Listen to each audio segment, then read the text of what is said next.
हे guys, AAS congruence rule आज हम पढ़ने वाले हैं। AAS कॉन्ग्रुएंस रूल का फुल फॉर्म होता है angle angle side congruence rule.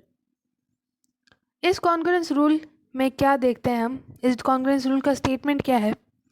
To triangles are congruent if any two pairs of angles and one pair of corresponding sides are equal.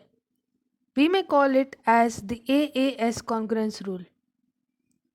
यहाँ पर भी हमें देखने को मिल रहा है कि इस कॉन्ग्रुएंस रूल में दो ट्राइंगल्स के अगर दो पेयर्स ऑफ एंगल्स और एक पेयर ऑफ साइड बराबर है तो वो दोनों ट्राइंगल्स कॉन्ग्रुएंट प्रूव हो जाते हैं। अब यहाँ क्वेश्चन आता है कि what is the difference between ASA congruence rule and AAS congruence rule, क्योंकि दोनों में ही दो एंगल्स और एक साइड इंक्लूडेड है। फिर क्यों ASA और AAS कॉन्ग्रुएंस रूल्स को अलग अलग पढ़ा जाता है? क्यों दोनों को एक कॉमन रूल नहीं बताया गया है? उसका डिफरेंस इस स्लाइड पर आपको दिखेगा। हमने कल के लेक्चर में, इससे पहले वाला जो लेक्चर था उसमें पढ़ा था ASA कॉन्ग्रुएंस रूल, और उसमें हमने ये पढ़ा था कि ASA कॉन्ग्रुएंस रूल में जो साइड है वो दोनों एंगल्स की इंक्लूडेड साइड होनी चाहिए, बट AAS कॉन्ग्रुएंस रूल में ये चीज़ नहीं है। The side is not between the two angles in AAS congruence rule, which is this one, which we are studying in this particular video and not the last video. जो last video में पढ़ा था वो ASA congruence rule था, जिसमें side included वाली लेनी है हमें, और आज जो हम पढ़ रहे हैं AAS congruence rule, उसमें included वाली side नहीं होगी, बाकी दोनों side में से कोई भी एक side हो सकती है। सो फॉर एग्जाम्पल, अगर हमारे पास दो ट्राइंगल है ABC एंड XYZ, और उसमें angle B is equal to angle Z दे रखा है and angle A is equal to angle Y दे रखा है, तो तीसरी कंडीशन जो AAS कॉन्ग्रुएंस रूल को प्रूव करेगी वो होगी AC is equal to XY या BC is equal to XZ, ना कि AB इक्वल टू ZY। क्योंकि अगर हम AB को ले लेंगे तो वो AAS कॉन्ग्रुएंस रूल नहीं होके ASA कॉन्ग्रुएंस रूल के अंडर आ जाएगा। इस कॉन्ग्रुएंस रूल की एप्लीकेशन को हम एक एग्जाम्पल से समझेंगे। एग्जाम्पल क्या कह रहा है? Line segment AB is parallel to another line segment CD. O is the mid point of AD. यहाँ पर हमें डायग्राम दिख रहा है। इस डायग्राम में AB is parallel to CD दे रखा है और O जो पॉइंट है वो AD लाइन का मिड पॉइंट है, यानी कि AO is equal to OD। ये इतना हमें क्वेश्चन में दे रखा है। Now we have asked to show that triangle AOB is congruent to triangle DOC and also O is the midpoint of BC.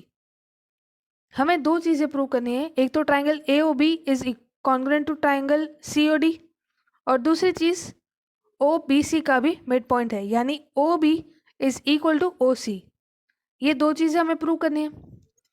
अब इन दो चीज़ों को कैसे प्रूव करेंगे? इतनी बात तो क्लियर है कि हम यहाँ AAS कॉन्ग्रुएंस रूल लेने वाले हैं, यानी कि AAS कॉन्ग्रुएंस रूल से हम इन दोनों ट्राइंगल को प्रूव करेंगे कॉन्ग्रुएंट। तो डायग्राम को क्लोजअप में देख लेते हैं।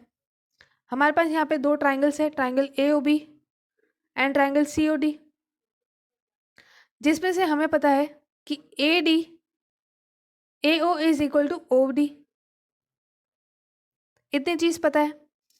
और ये भी पता है कि CD लाइन पैरेलल है AB के। अब अगर हम देखें ध्यान से, जो CD और AB लाइंस है उन पे AD लाइन एक ट्रांसवर्सल की तरह काम कर रही है, creating angle CDA and angle DAB as a pair of alternate interior angles, और इसीलिए ये दोनों बराबर होंगे। तो हम यहाँ पर लिख लेंगे हमारे सॉल्यूशन में, as we have given that AB is parallel to CD and AO is equal to OD, और हमें प्रूव करना है कि triangle AOB is congruent to triangle DOC। तो दोनों ही ट्राइंगल में हमें पता है कि AO is equal to OD, ये तो गिवन ही है। और अभी अभी हमने, क्योंकि AB is parallel to CD, then angle CDA would be equal to angle DAB। Reason क्या है? ऑल्टरनेट इंटीरियर एंगल्स का एक पेयर बनाते हैं ये। Also we can observe in this diagram that जो हमारे पास एंगल COD है वो बराबर है एंगल AOB के। क्यों?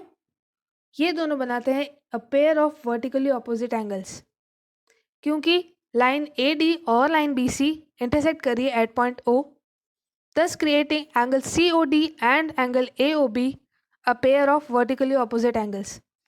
तो सिमिलरली हम कह सकते हैं कि angle COD is equal to angle AOB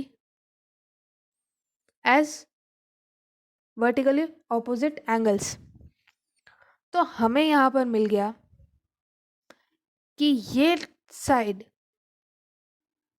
जो साइड AO है वो बराबर है साइड OD के, एंगल CDO बराबर है एंगल DAB के, और एंगल COD बराबर है एंगल AOB के। तो इतने पार्ट को देखने पर हमें पता चलेगा कि ये हमें यहाँ पे हमें मिल रहा है ASA कॉन्ग्रुएंस रूल, जहाँ पर एंगल, साइड, एंगल, दो एंगल्स और उनके बीच की इंक्लूडेड साइड, इस ट्रायंगल में भी दो एंगल्स और बीच की इंक्लूडेड साइड। तो according to the ASA congruence rule,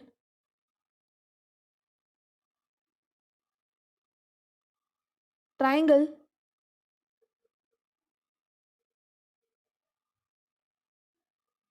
क्या कहेंगे, triangle AOB is congruent to triangle COD। ये हमारे पास पहला प्रूव हो गया। सेकेंड स्टेटमेंट हमें क्या कह रहा है कि O is the mid point of BC। अगर हमने इन दोनों ट्रायंगल्स को कॉन्ग्रुएंट प्रूव कर दिया है तो इन दोनों ट्रायंगल्स के कॉरस्पॉन्डिंग पार्ट्स भी बराबर होंगे। So according to CPCT, which is corresponding parts of congruent triangle, CO would be equal to OB and CD would be equal to AB। इसी वजह से CO is equal to OB prove करता है कि O is a midpoint of CB। तो ये था complete discussion on AAS congruence rule. Good bye.